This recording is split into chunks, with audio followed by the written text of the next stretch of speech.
Si Pablo niingon, sa dihan makadungog kamo sa maayong balita sa kamaturan, giandam alang kaninyo ang langit. Sumindot ni ay mamatay ta, bisag batan-on pa, basta kay naagigtas paghandom niya ng langit. Yang atong paghandom, ubanan po nato sa atong buhat. Kaya dito yung brother ganiya, dito nga, kung manay pulos mo yung ka na naakas pagtuo o na wala kay gibuhat. Di ba? Pag imon sa dos, Vicente Santiago, ang pagtuo nga walay buhat, patay. So bisa mo ni batanon pagkatiguang na, kung ayong pagtuo magbuhat, patay na ligapon. Di ba? Una nga, ang atong handong langit man, mga may sabayan, kung literally, mamatay ka, kung ng City, 24 Roma, alaot ako nga tao, kinsay mo pagawas ka na ko ng lawasan, maiya sa kamatayon. Muna nga, nga nabalik kanina, basta magkailan-ilan na tan, ang naging tayo mga balatin, ang nabatikon, pero din lahat na lang nga, ginamot ilan magkailan-ilan. Ay kung sa awit pa, namatay mga pilyo sa first stanza, namatay pilyo sa second stanza, huwag pa'y siguros-kuros. Ang kuros, balik-balikon ng inakaw na highlight sa atong kinabuhi. Ang atong masintro, makuning paghandong ni Ana langit. So kining gisulti mga igsoon niya, may Solomon sa 12:1 sa Ecclesiastes, kinsay na kamemorya? Kinsay na kamemorya?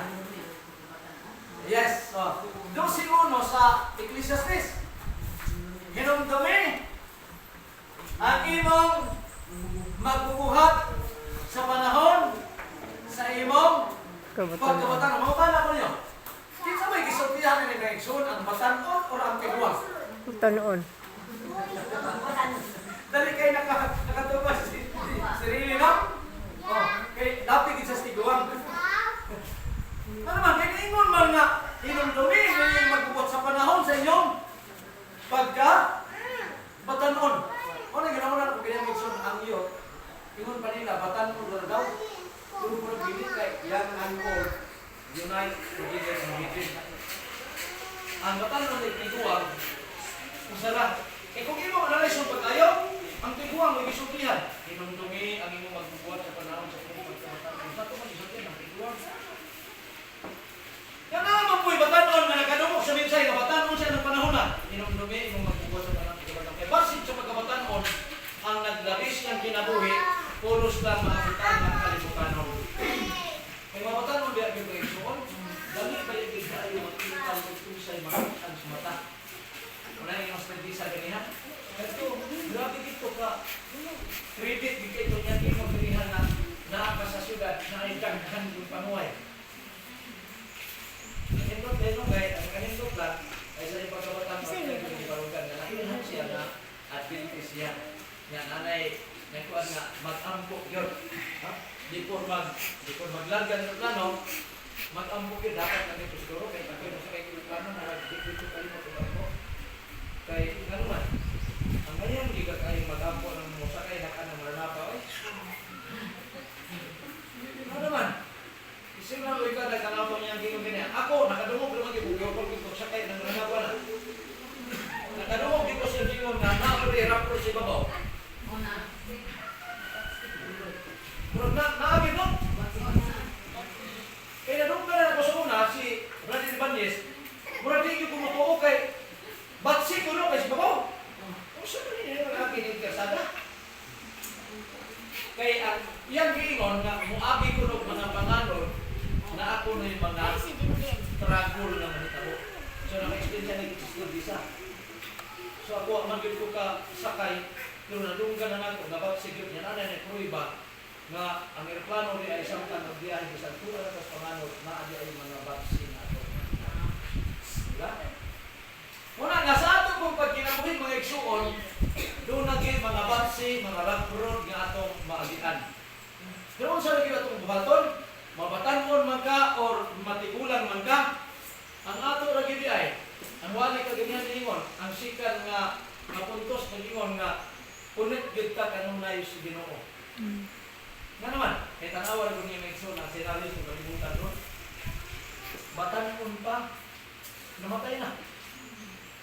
Sa tunglos anyos nga, wa pag maklaro, kung pinsang kayo kriminal niya, na social media, nagsikikiwan na tanawa lang yun, wag ibatasan ng kinahanan eh. Di ko na yung ipatay yung anak. Nanana ko yung may muna, ayaw ko pagpupong, ayaw ko yung mong kaklaro, kinahan yung pinagpatay.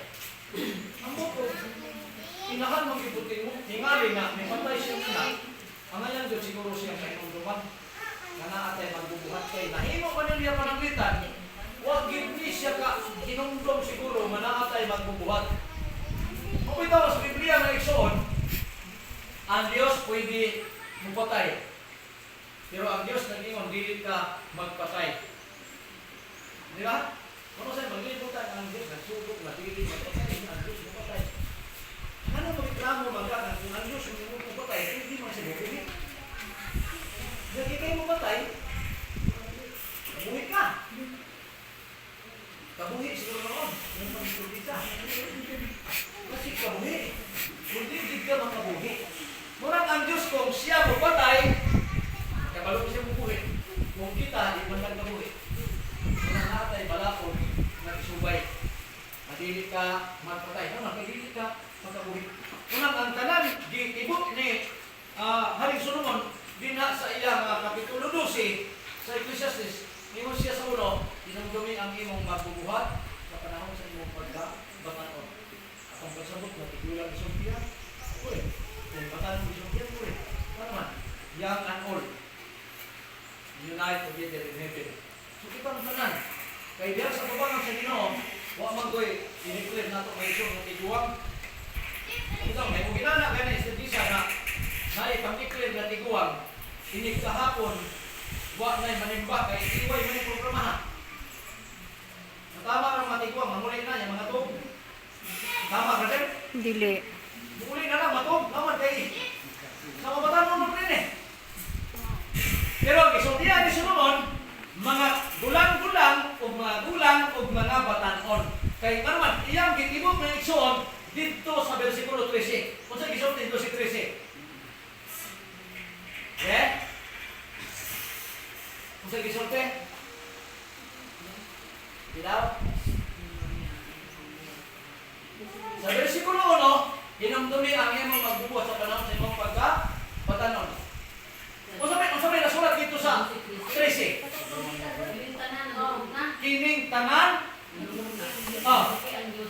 kahadloki ang Diyos, o bantayi ang iyang masutanan ito, magtikuan naman eh, batanon man eh.